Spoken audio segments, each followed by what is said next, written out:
Palabra y vida. Con el padre Manuel Horta, desde Sevilla.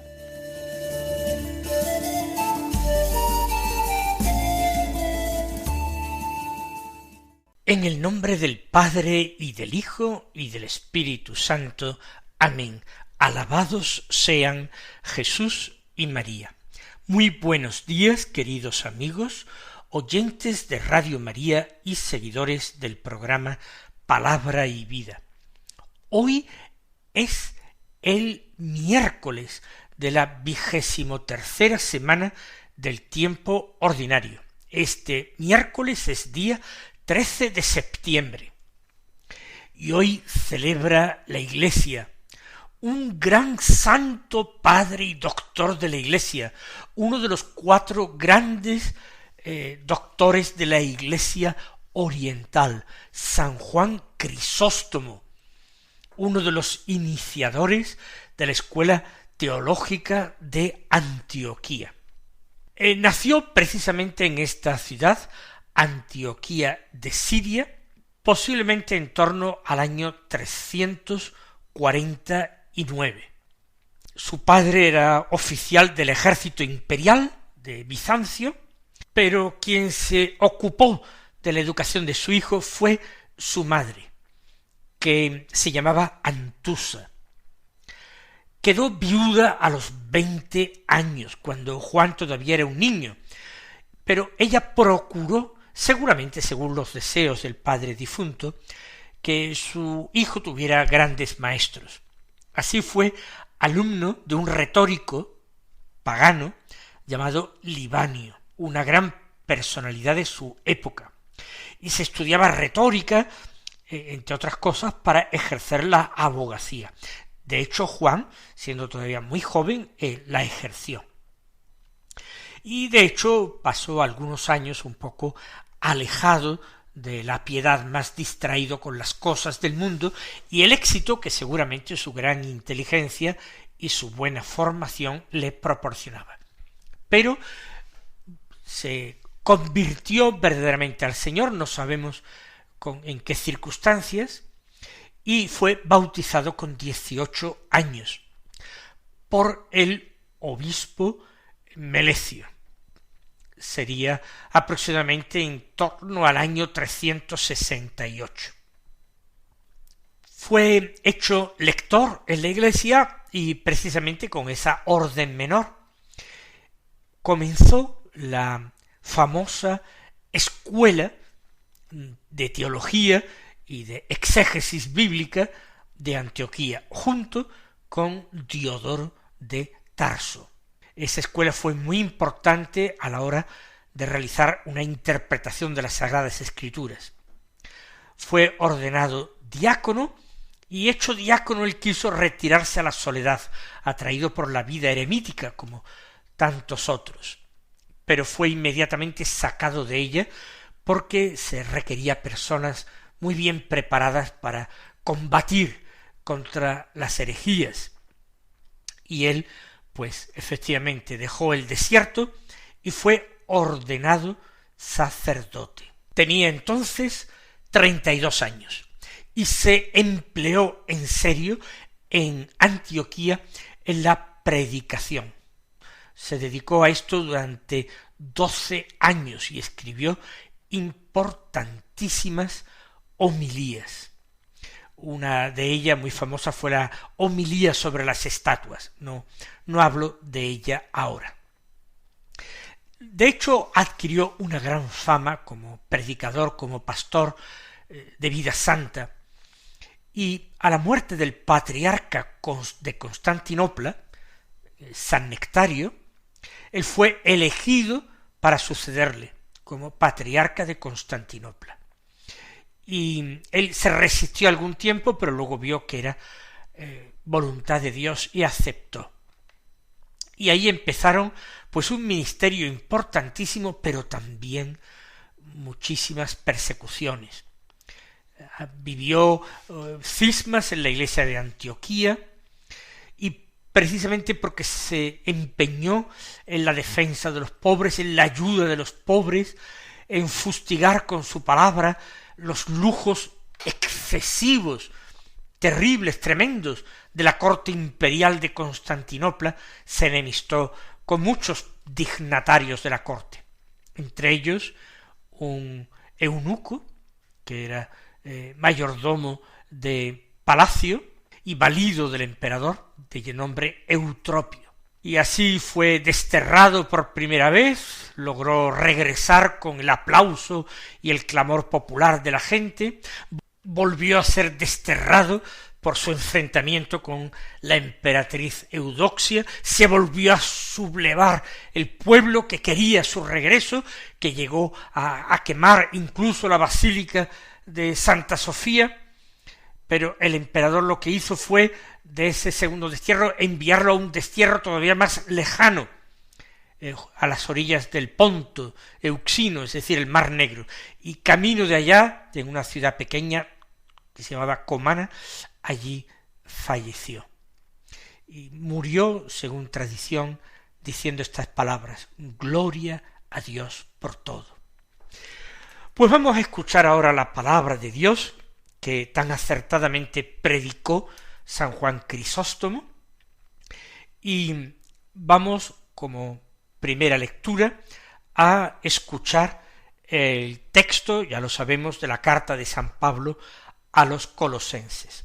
Y el capítulo 3, los versículos 1 al 11, que dicen así: Hermanos, si habéis resucitado con Cristo, buscad los bienes de allá arriba, donde Cristo está sentado a la derecha de Dios. Aspirad a los bienes de arriba, no a los de la tierra, porque habéis muerto, y vuestra vida está con Cristo escondida en Dios. Cuando aparezca Cristo, vida nuestra, entonces también vosotros apareceréis gloriosos juntamente con Él. En consecuencia, dad muerte a todo lo terreno que hay en vosotros: la fornicación, la impureza, la pasión, la codicia y la avaricia, que es una idolatría. Esto es lo que atrae la ira de Dios sobre los rebeldes. Entre ellos andabais también vosotros, cuando vivíais de esa manera. Ahora, en cambio, deshaceos también vosotros de todo eso: ira, coraje, maldad, calumnias y groserías, fuera de vuestra boca. No os mintáis unos a otros.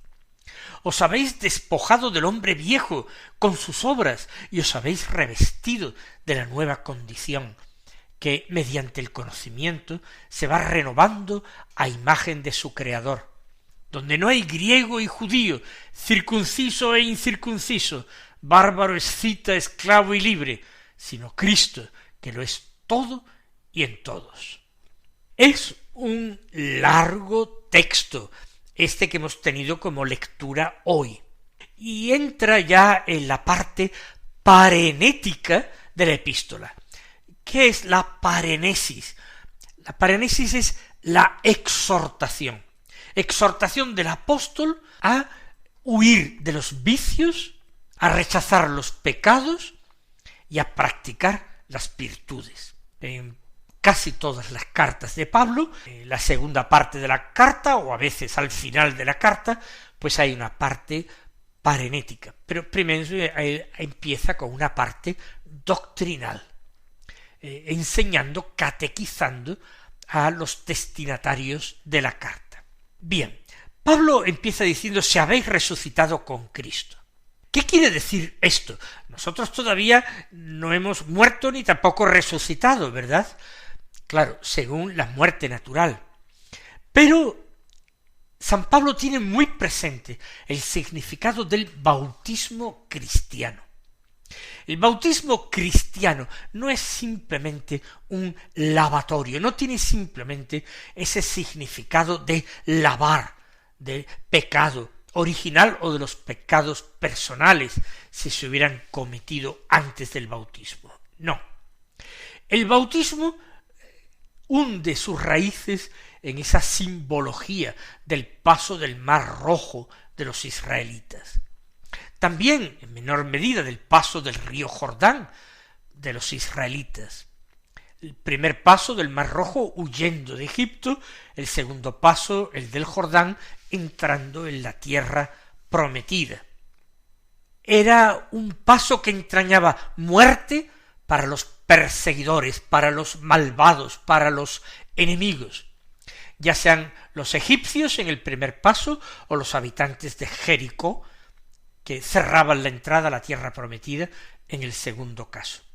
Un significado de muerte y un significado de vida. El pueblo entra en el mar para salir de él convertido en un pueblo nuevo, un pueblo libre, que es el pueblo de Dios. O entra en la tierra prometida ahora no como un pueblo nómada y errante, sino como un pueblo que va a echar raíces en esa tierra que es don de Dios.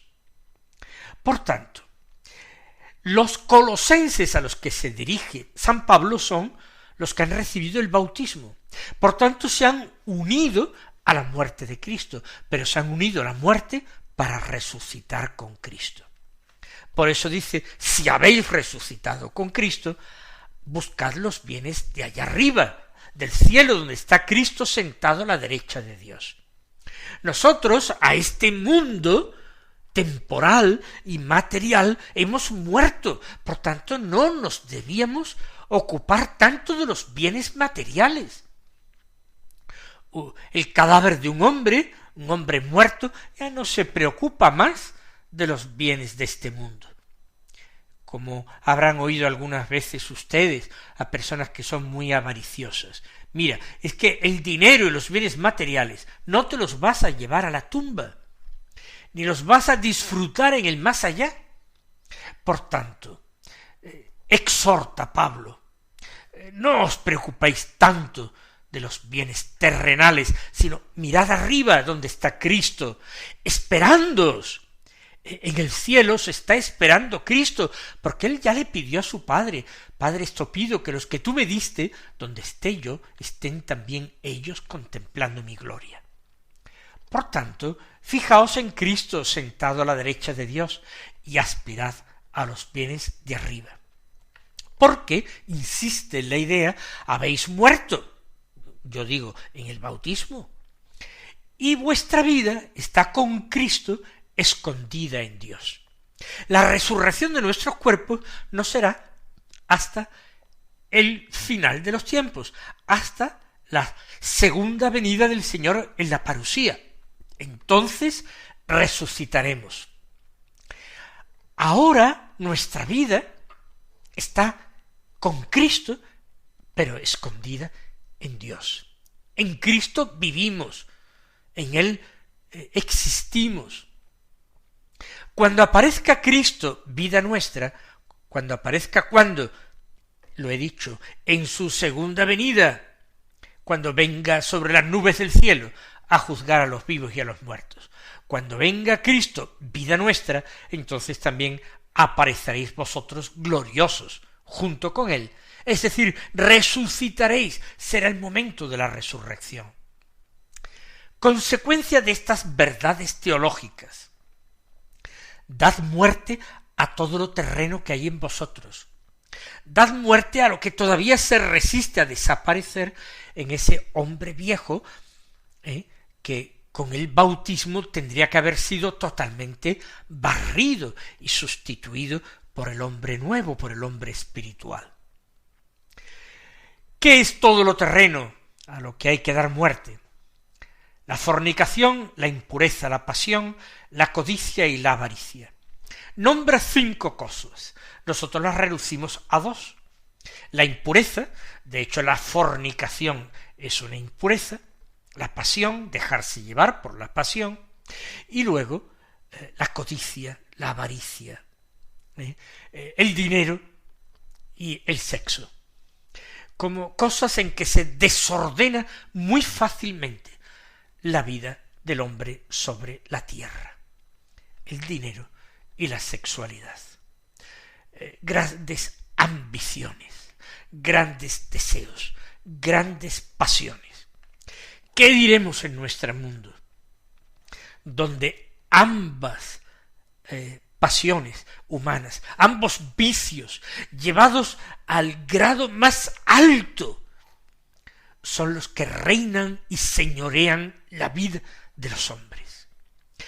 Incluso no son considerados vicios, sino exaltados. Un nivel de vida lo más alto posible, disfrutar y gozar de todo lo que da el dinero y de todo lo que proporciona el sexo. Sin control, sin control. Para muchos dicen que la verdadera moral es simplemente no hacer daño a nadie y piensan que con un sexo consentido o con unas riquezas legítimamente ganadas no se perjudica a nadie. Y en ambos casos es falso. El consentimiento del otro no quiere decir que no se le esté causando al cómplice en los pecados contra el sexto mandamiento un gran daño y un gran perjuicio. Y tampoco es cierto que las riquezas, siempre que sean legítimamente ganadas, son siempre buenas. La vida entregada al lujo, a la ambición del tener y gozar de todo, implica un desprecio a los pobres e ignora la situación de nuestro mundo, que es evidente a cualquiera que mire un poco la situación de nuestro mundo, la situación de los pobres de nuestro mundo. De esos vicios contra el tener, la avaricia y la codicia, contra la sexualidad, la impureza, la fornicación, eso, dice él, es lo que atrae la ira de Dios sobre los rebeldes. Es una palabra muy fuerte, muy dura, la ira de Dios, pero no nos asustemos. Nuestro Dios, lo he dicho con frecuencia, tiene corazón. La ira de Dios no es como la ira de los hombres, que en definitiva es una pasión humana e implica un desorden interior. No, la ira de Dios es el ejercicio de su justicia, es el dolor de Dios por todo el daño que los hombres causan. Y cuando este daño lo causan, además, los bautizados, ese dolor o esa ira de Dios es muy grande, sin medida. Eso atrae la ira de Dios sobre los rebeldes. No lo olvidéis, colosenses, no lo olvidéis, hombres y mujeres de nuestro siglo XXI. Entre ellos, dice Pablo, entre los fornicarios, los idólatras, los avariciosos, los impuros, entre ellos también andabais vosotros cuando vivíais de esa manera. Cada uno tiene en su pasado esto. Pero, dice, ahora en cambio, una vez que habéis aceptado a Cristo, habéis entendido y comprendido su ley, se os han anunciado las verdades de la fe, ahora, dice, deshaceos también vosotros de todo eso. Y afina todavía más. No se refiere solamente a esos dos grandes conjuntos de pasiones centrados en el dinero y en el sexo. Ahora dice, de la ira, el coraje, la maldad, las calumnias, las groserías, fuera de vuestra boca, las groserías y mucho más las calumnias. Pero el dejarse llevar por esas pasiones, de la ira, el rencor, coraje, traduce maldad en un sentido muy amplio, calumnias y groserías, que a veces se peca con la boca, con un estilo de hablar, con unas comparaciones, símiles, expresiones, cargados de lo más bajo que hay en ese sexo desmadrado que se vive. Lejos de vuestra boca, fuera de vuestra boca. Esa no es la forma que pueden tener para hablar los hijos de Dios, los hijos de la luz, los amigos de Cristo. Fuera. Y añade, no os mintáis unos a otros. ¿A qué se refiere Pablo con esto de mentirse? Por supuesto está censurando la mentira. Grave es la calumnia, pero cualquier mentira, incluso menos grave, también no os mintáis unos a otros. Pero hay una segunda lectura de esta frase, no os mintáis unos a otros. Puede ser mentirse, hacer referencia a que no trate nadie de convencer a otro de que las cosas no son tan graves, de que no hay que ser tan fundamentalista, de que en definitiva estamos viviendo en medio de una sociedad y no tenemos que parecer raros o diferentes. Todo eso se diría también en aquella época como en la nuestra, pero no por repetirse mucho esta exhortación a la mediocridad espiritual, esta exhortación a la tibieza, esta exhortación a dejar la cruz, a no buscarse complicaciones por ser cristiano. Nosotros diríamos ahora, hoy día, esta exhortación a no dar motivo de ser cancelado por nuestra cultura tan profundamente intolerante. No, a base de repetir esto, no vais a conseguir que sea verdad. No os mintáis los unos a los otros. Os habéis despojado del hombre viejo, sigue diciendo, con sus obras. ¿Cómo os habéis despojado? En el bautismo, realmente. Y os habéis revestido de la nueva condición. ¿Cuál es la nueva condición? La condición cristiana, el hombre nuevo. ¿Cómo? En el bautismo. La cual nueva condición, mediante el conocimiento, se va renovando a imagen de su Creador. Vamos creciendo en gracia y debemos ir creciendo conjuntamente en virtudes. Eso es irse renovando a imagen del Creador, haciéndonos más semejantes a ese modelo divino y eterno que tenemos. Para Jesús, ese modelo es el Padre. Sed perfectos como vuestro Padre del cielo es perfecto. A imagen de su Creador, donde no hay griego y judío, circunciso o incircunciso, bárbaro, escita, esclavo y libre. Esas variedades de personas, de pueblos y de razas y de lenguas, eso tiene importancia para los hombres, pero para Dios solamente existen seres humanos, hijos queridos, o tantos otros llamados a ser hijos en el Hijo. Da lo mismo haber nacido judío o griego si se abraza la fe, estar circuncidado o no, ser incluso esclavo o libre. Lo que importa es ser de Cristo, que, termina diciendo Pablo, lo es todo y en todos. Es importante. Cristo lo es todo, no es simplemente algo muy importante en nuestra vida, lo es todo. Mis queridos hermanos, que el Señor, que nos ha enseñado por boca de Pablo y nos ha exhortado a la santidad por boca de Pablo, nos conceda también su bendición. Hasta mañana si Dios quiere. Han escuchado en Radio María Palabra y Vida, un programa que dirige el Padre Manuel Horta.